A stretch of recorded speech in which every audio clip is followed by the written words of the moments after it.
Michael, I found places in the Aleppo Codex where the name was written Yehovah with the full vowels, and someone came along and erased the O.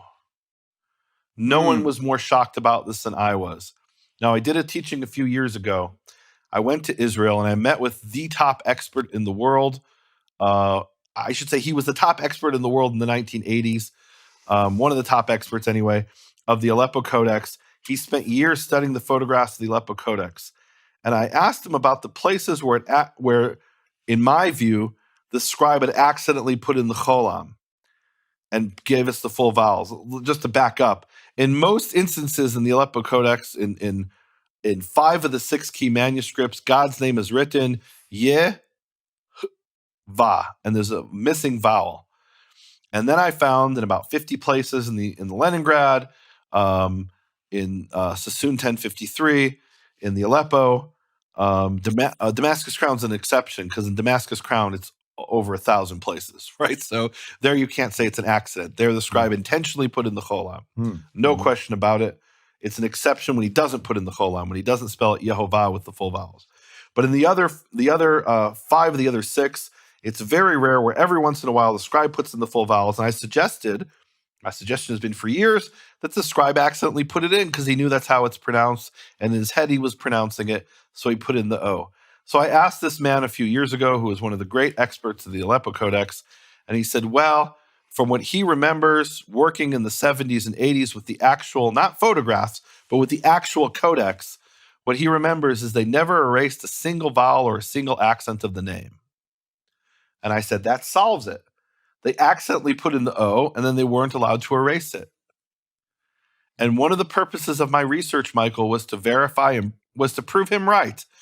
And I said that in a study I did on my website on nehemiaswall.com. I said, I'm basing this on what the information given to me, but I wish I could see it for myself. Michael, now I've seen it for myself. I spent 9 hours examining the Aleppo Codex.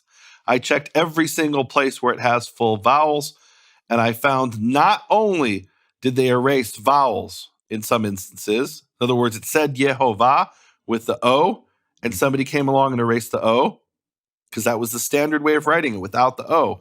So they erased the O.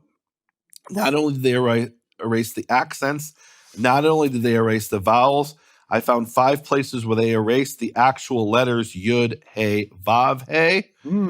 In many of those, some of those places where they erased Yud, He, Vav, He, they replaced it with Adonai.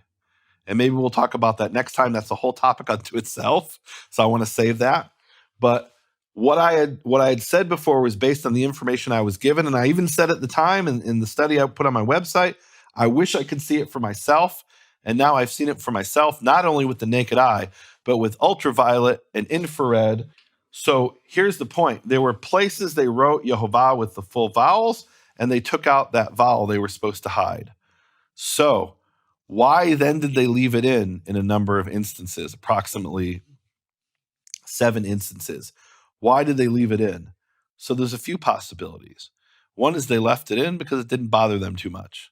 But then why erase it in that other place? So probably what happened is they missed it. And people will say to me, how could they have missed it in the Aleppo Codex? Nehemia, in your own book, Shattering the Conspiracy of Silence, you quoted the professor who said it's as if an angel wrote it. Okay. I know information I didn't have at the time. When I wrote Shattering the Conspiracy of Silence, I didn't know that on every single page, and mark my words, every single page of the Aleppo Codex, someone came along, and we know who it was. It was Aaron ben Asher. In most cases, sometimes it was a man named Shlomo ben Buya'a, and the 2 original scribes who worked on it together, or as partners, in a sense, and they scratched off mistakes and replaced them with the correction. Every single page has things like that. And they did it not only with regular words, they did it with the name Yehovah itself.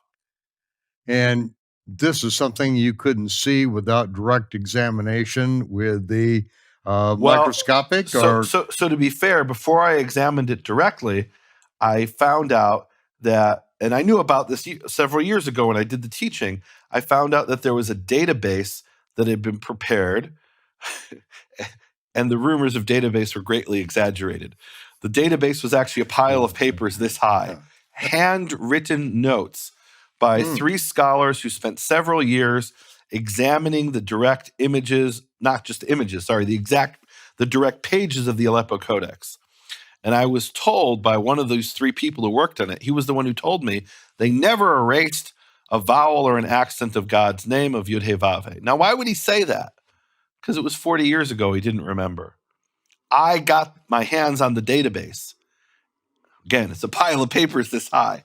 And I spent days combing through that data. And there they document every single time someone made a change.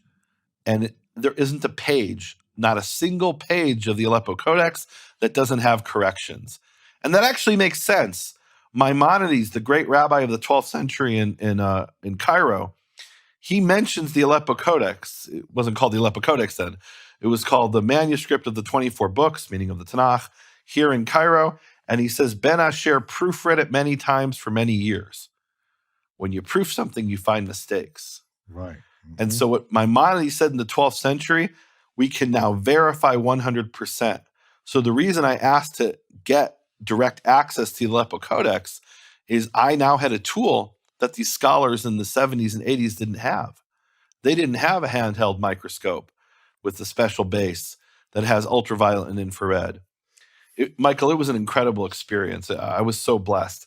There were things there that I would have never imagined